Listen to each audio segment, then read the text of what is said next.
السلام عليكم. اذا من بعد السؤالين الاول والثاني اللي كيتحطوا لكم في اللغه العربيه في امتحان الجهوي، دابا السؤال الثالث كيتعلق بشرح قوله. اللي حط الامتحان كيمشي للنص كيجبد واحد القوله قالها الكاتب كيديرها لك بين مزدوجتين كيقول لك شرحها.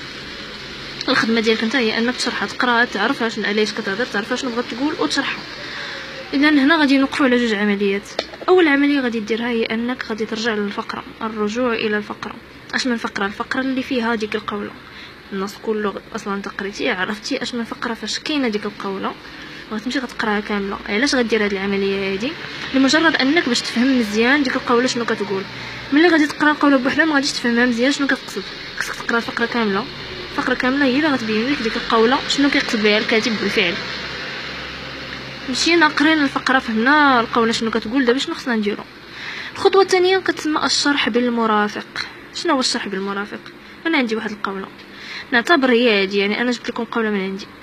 يتمثل جوهر الابداع في نشاط الانسان الذي يتصف بالابتكار والتجديد. اعيد: يتمثل جوهر الابداع في نشاط الانسان الذي يتصف بالابتكار والتجديد. فهمتها شنو كتقول وبغيت نشرحها بطريقتي. اول خطوه غادي نديرها عاوتاني هنا اللي هي الشرح بالمرافق. شنو هو الشرح بالمرافق؟ انا غنمشي الكلمه الاولى عندي هنا يتمثل، غنخليها جوهر. شنو هو الجوهر؟ الجوهر هو اللب، هو المركز. اذا غادي نبدل كلمه جوهر، غنحيدها ونحط بلاصتها لب. الابداع، شنو هو الابداع؟ الابداع هو الخلق وهو الابتكار. اذا غادي نحيد كلمه ابداع نبدلها بالابتكار، ولكن عندي الابتكار هنا في القوله، هي في نشاط الانسان الذي يتصف بالابتكار. دونك بلا ما نعاود نحط الابتكار نحط الخلق. يتمثل جوهر الابداع، رديتها يتمثل لب الخلق في نشاط الانسان. شنو هو النشاط؟ النشاط هو الفاعليه، الانتاج، التفاعل، الحركيه. نحيد النشاط ونكتب تفاعل وحركيه الانسان. الذي يتصف بالابتكار، نحيد الابتكار نكتب الابداع. والتجديد، شنو هو التجديد؟ التجديد كانت عندي واحد الحاجه وجبت حاجه اخرى جديده، يعني توليد، فكره وليده جديده. اذا نحيد التجديد ونحط بلاصتها التوليد. هذا هو اللي كتسمى الشرح بالمرافق. نحيد الكلمات اللي عندي اصلا في القوله واللي نقدر نبدلهم بكلمات جديده. هنا دابا انت فهمتي القوله، بدلتي الكلمات، اذا دابا خصك تشرح. شنو هي تشرح؟ عطوني قوله فيها جوج سطور، خصني نرد عليهم ب3.5. عطوني 3 نرد عليهم ب4، يعني خصني نوسع ماشي نقص. ماشي ما عطيني قوله فيها يعني جوج سطور نرد عليهم انا بسطر ونديرها بصيغتي. الشرح انا اللي غنشرح، يعني صيغتي انا، صيغه الكاتب ما بغيتهاش. بدلت الكلمات باش ما نحط صيغه الكاتب، وخصني نبدل الطريقه باش غادي نحط الفكره. بعدا ملي غادي نجي نكتب، اول كلمه غادي نكتبها وانا كنشرح هي كلمه يقصد.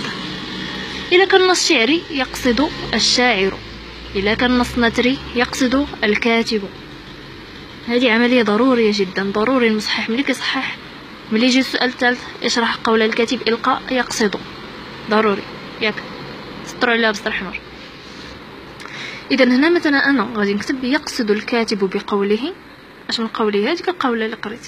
يقصد الكاتب بقوله ان الانسان المبدع. اذا هو قال لي يتمثل جوهر الابداع، يعني اللب ديال الابداع، يعني الانسان المبدع. شنو هو؟ يتمثل هذا الجوهر في نشاط الانسان الذي يتصف بالابتكار والتجديد. بمعنى انا شنو فهمت؟ ان الانسان اللي ما كيجيبش ليا افكار جديده، يعني هذيك التجديد، وافكار مبدع، يعني كيخلق لي واحد الافكار جديده من عنده هو. نشاط الانسان راه ماشي انسان مبدع. اذا نقول يقصد الكاتب بقوله ان الانسان المبدع اكثر فاعليه ونشاطا وحركيه اكثر من الانسان المقلد. شكون هو المقلد؟ هو اللي ما كيديرش هاد عمليه التجديد، يعني هو ماشي مبدع. اذا كيقول لي الكاتب ان الانسان المبدع هو اللي كيجيب لي افكار جديده، يعني اكثر من الانسان المقلد الذي يكتفي باعاده وتكرار ما انتجه الاخرون. لذا فاساس الابداع البشري. اذا هذيك جوهر لب او اساس، انا بدلتها باساس. لذا فاساس الابداع، اش من ابداع؟ ابداع ديال من؟ ديال الانسان، يعني ديال البشر. اذا فاساس الابداع البشري هو الانتاج والابتكار والتوليد، وليس فقط التقليد والمحاكاه. شنو هي المحاكاه؟ المحاكاه هي التقليد، يعني تحاكي شخصا اخر يعني تقلده.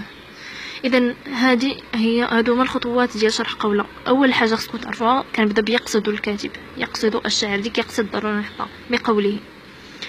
قلنا كنرجعوا للفقره كنقراوها كنفهموا القوله مزيان علاش كتهضر شنو بغات توصل. ها حنا فهمنا القوله غادي نبدلوا الكلمات ديالها ما بغيناش نحطوا نفس الكلمات وديك الساعه غادي نشرحوا بطريقتنا وغادي نحطوا الفكره كما فهمناها حنا. كنتمنى تكونوا فهمتوا هذه القضيه هذه راه سهله حتى هي اصلا الجهوي كله راه سهل.